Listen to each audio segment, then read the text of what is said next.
স্বাধীনতা দিবস এলে সকলেরই ছোটবেলার কথা মনে পড়ে, স্কুলে যাওয়ার কথা মনে পড়ে, আর মনে পড়ে রবীন্দ্রনাথের স্বদেশ পর্যায়ের গান।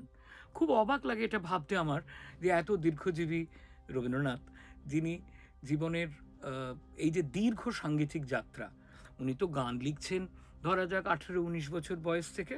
এই যখন জ্যোতিদাদার সঙ্গে তৈরি করছেন একটার পর একটা অপারেটিক প্রোডাকশন, তখন থেকে যদি রবীন্দ্রনাথকে নিয়মিত গীতিকার হিসেবে ভাবি, তাহলে খুব আশ্চর্য হয়ে আমরা দেখব যে ঋতু পর্যায়ের গান তো সারা জীবন লিখলেন, প্রায় জীবনের একেবারে শেষ প্রান্তে পৌঁছেও। আনুষ্ঠানিক গান ব্রাহ্ম সমাজের নেতা হিসেবে রবীন্দ্রনাথকে নিয়মিত লিখে যেতে হয়েছে। সেটা উনি নিশ্চয়ই এনজয় করতেন, কারণ এনজয় না করলে এত দীর্ঘ আনুষ্ঠানিক গানের ওর যে সম্ভার, সেই সম্ভার তো পেতাম না। কিন্তু আমাকে সবচেয়ে বিস্মিত করে রবীন্দ্রনাথের স্বদেশ পর্যায়ের গান। রবীন্দ্রনাথ সরাসরি রাজনীতিতে এলেন বঙ্গভঙ্গের মাধ্যমে 1905।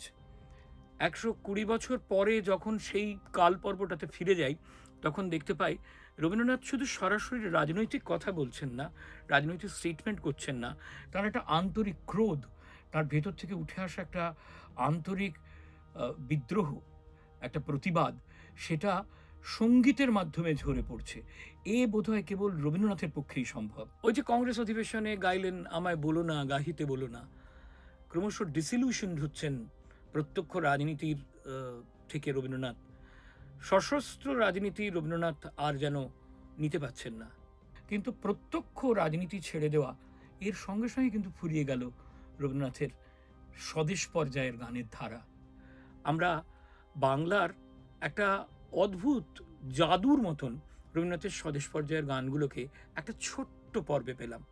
অগাস্ট সেই স্বদেশ পর্যায়ের গানকে মনে করার সময়।